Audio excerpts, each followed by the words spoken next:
Super Tuesday.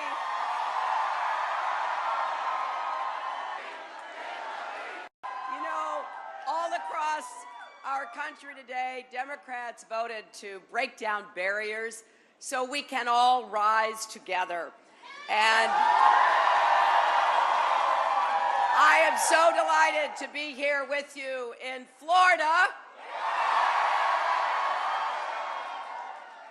I congratulate Senator Sanders on his strong showing and campaigning, and I'm grateful to all of you who voted for me, to the volunteers and organizers.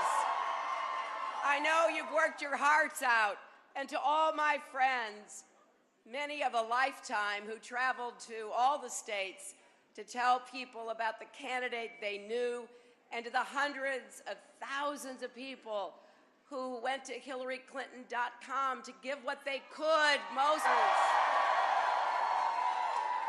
Now this campaign moves forward to the Crescent City, the Motor City, and beyond. It's less than 100. We're going to work for every vote, and we will need all of you to keep volunteering, contributing, doing everything you can, talking to your friends and neighbors, because this country belongs to all of us, not just those at the top. Not just to people who look one way, worship one way, or even think one way. America prospers when we all prosper. America is strong when we're all strong. And we know we've got work to do. But that work is not to make America great again. America never stopped being great.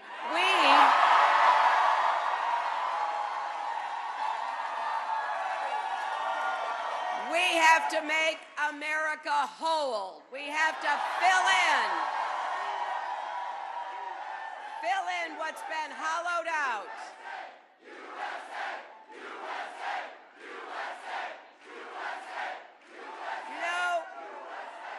We have to make strong the broken places, restitch the bonds of trust and respect across our country. Now, it might be unusual, as I've said before, for a presidential candidate to say this, but I'm going to keep saying it. I believe what we need in America today is more love and kindness.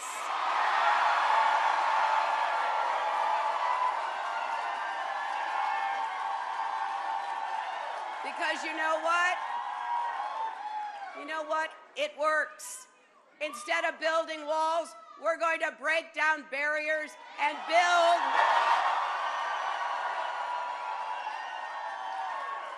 ladders of opportunity and empowerment so every American can live up to his or her potential, because then and only then can America live up to its full potential too. Now, it's clear tonight that the stakes in this election have never been higher. And the rhetoric we're hearing on the other side has never been lower. Trying to divide America between us and them is wrong, and we're not going to let it work.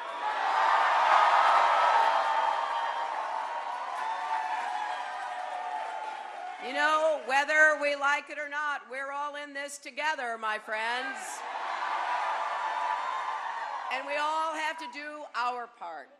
But unfortunately, too many of those with the most wealth and the most power in this country today seem to have forgotten that basic truth about America. You know, yesterday I was at the Old South Meeting House in Boston, where nearly 2.5 centuries ago, American patriots organized the original Tea Party. And I had to wonder what they would make of corporations that seem to have absolutely no loyalty to the country that gave them so much. What would they say about student loan companies that overcharge young people struggling to get out of debt, even young men and women serving our country in the military, or corporations that shift their headquarters overseas to avoid paying their fair share of taxes. Like Johnson Controls, an auto parts company from Wisconsin that all of us, we taxpayers, helped to bail out with the auto rescue back in 2008. Now they're turning their back on America. Now, I'm not interested in condemning whole categories of people or businesses. I'm just interested in making things right. So let there be no doubt. If you cheat your employees, exploit consumers, pollute our environment, or rip off the taxpayers, we're going to hold you accountable.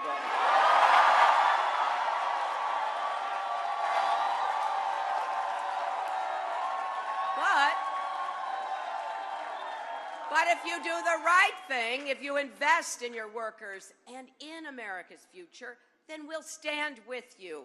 We all need to work together to break down the barriers holding back our families and our country, because the middle class needs a raise. And more good jobs, jobs that pay enough for a family to live on. Even put a little away for retirement, jobs that provide dignity and a bright future. That's why we have to invest in manufacturing and infrastructure and small business and clean energy. Enough clean energy to power every home in America.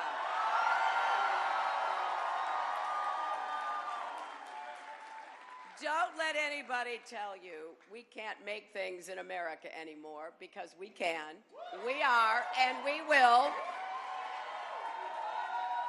And together we can break down the barriers that face working class families across America, especially in struggling Rust Belt communities and small Appalachian towns that have been hollowed out by lost jobs and lost hope. Families who for generations kept our lights on and our factories running.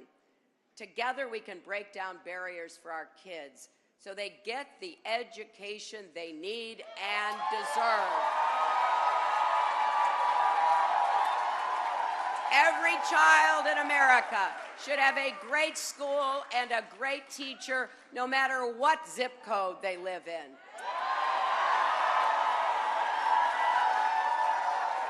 Together, we can break down barriers for women and finally guarantee equal pay for equal work.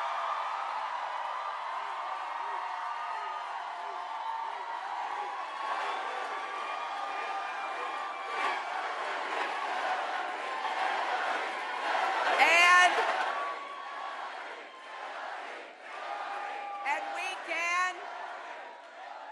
we can break down barriers for families who've seen too many black children harassed, humiliated, and even killed. We can break down barriers for voters in North Carolina who've been systematically disenfranchised and disempowered. We can break down barriers for hardworking immigrants everywhere who are too often exploited and intimidated. We have to defend all our rights, workers' rights and women's rights, civil rights and voting rights, LGBT rights, and rights for people with disabilities. And that starts by standing with President Obama when he nominates a strong, progressive justice to the Supreme Court.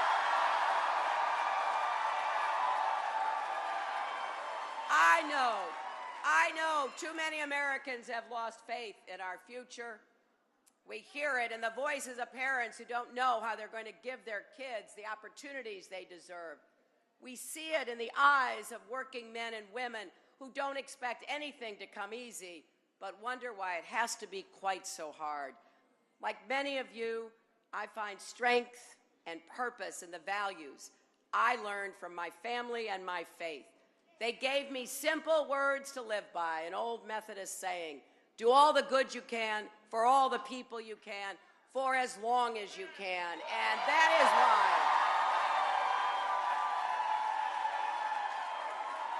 is why I believe deeply that if we resist the forces trying to drive us apart, we can come together to make this country work for everyone, the struggling, the striving, and the successful. If we all do our part, we can restore our common faith in our common future. That's the spirit powering this campaign. It comes from the young janitor in Arkansas who stopped buying junk food and put off getting a haircut so he could contribute to it. It comes from the disabled combat veteran from Nebraska who sent in $10. In 70 years of his life, he had never donated to a political campaign until now. You can join us too. Please go to HillaryClinton.com, make a donation, text JOIN to 47246, and let me leave you with a story that has inspired so many of us. By now, we all know what happened in Flint, Michigan, don't we? How a city's children were poisoned by toxic water because their governor wanted to save a little money. But there's another story in Flint. It's a story of a community that's been knocked down but refused to be knocked out. It is hundreds of union plumbers coming from across the country to help install new water fixtures. It's students raising funds for water deliveries and showing up to distribute supplies. It's the United Auto Workers and General Motors donating millions of dollars to help. And when I visited Flint a few weeks ago, I went to the House of Prayer Missionary Baptist Church. The congregation locked arms and sang, "We've come too far from where we started from." They're not about to quit now. We know there are many other Flints out there, communities that are hurting and need help. But we've come too far in this country to let us turn back. We're going to build on the progress that we've made. We saved the auto industry thanks to President Obama. Now we've got to create new jobs and industries of the future.